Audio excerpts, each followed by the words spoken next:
Welcome to Casey Elevate's video. Be sure to check out our social media shown on the screen for more of our videos and resources to help you get into university. This video is on applying to Oxbridge, and we'll take you through why you should apply to Oxbridge, how Oxford selects for medicine, the structure of medicine at Cambridge, how humanities are taught and selected for at Cambridge, the Cambridge student experience, and finally, widening participation opportunities they both offer.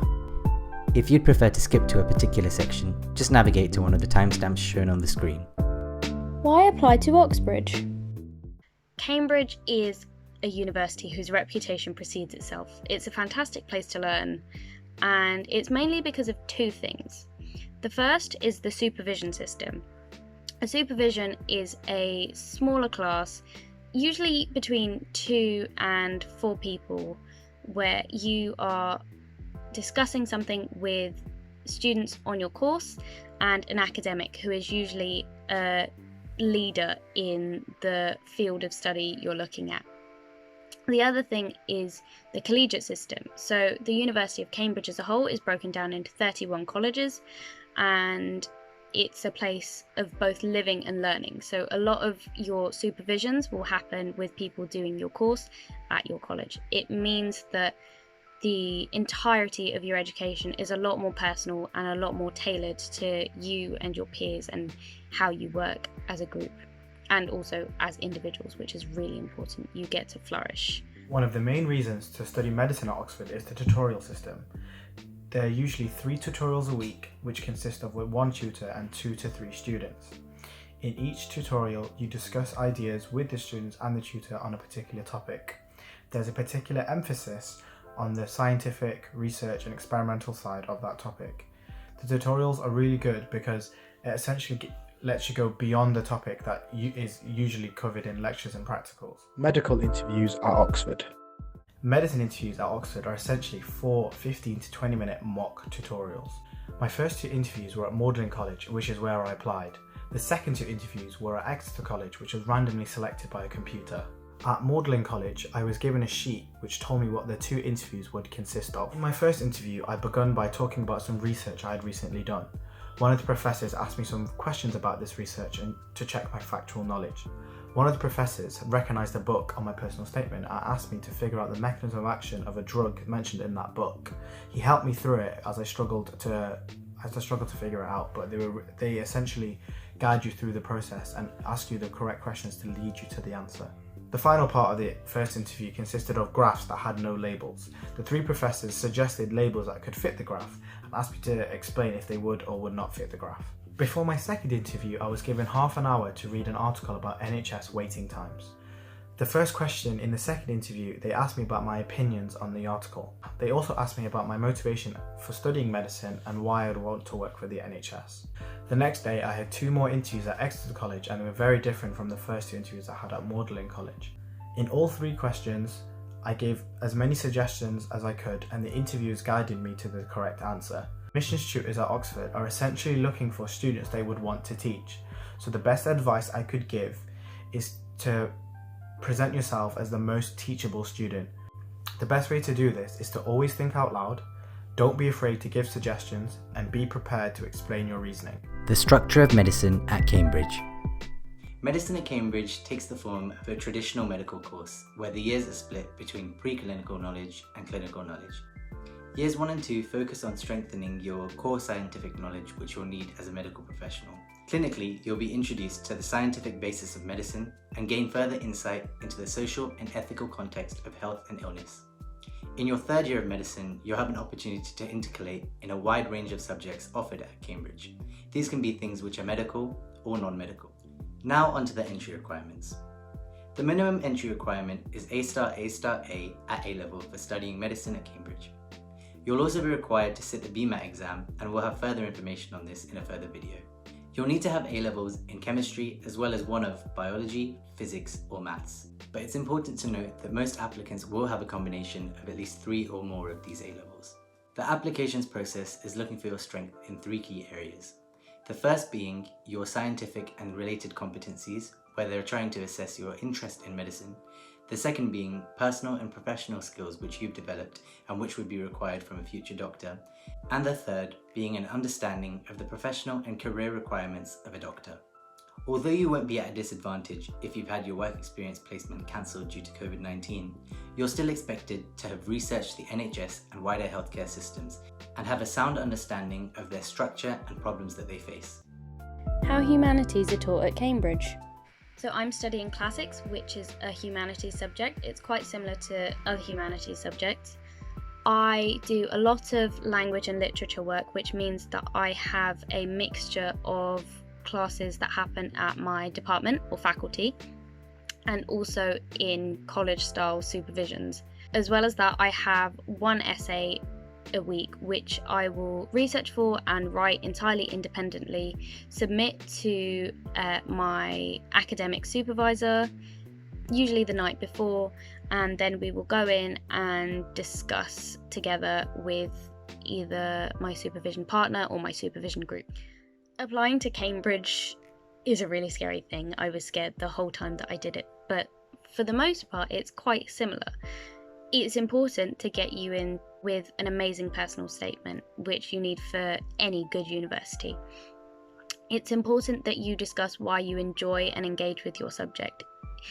Cambridge isn't looking for a tick list of books that you've read or for someone that knows everything. They're looking for someone who is passionate about the subject they're applying for and who has the potential to be a really great learner and do really well in 3 years' time.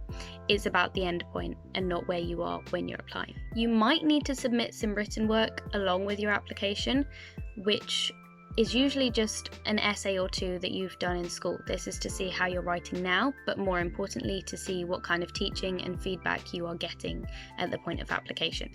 The interviews themselves seem really scary, but they're meant to be like a mini supervision because they want to see how you talk and how you learn face to face, which is the entirety of what Cambridge teaching is.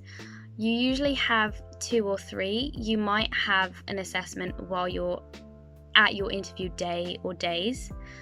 You might also have a mixture of interviews either at the college you've applied for or at other colleges across the university. For me, my interview was a mixture of talking about things that I'd written on my personal statement, things that I'd submitted in my written work, and also some source work. So I'd been given either a picture or a written text. I got one in both in each of my interviews, and talking about them. And I hated my interview when it happened, and I thought I'd done so badly, but you know, they just want to see how you talk and how you can think on your feet. And I still get flustered in supervisions sometimes now.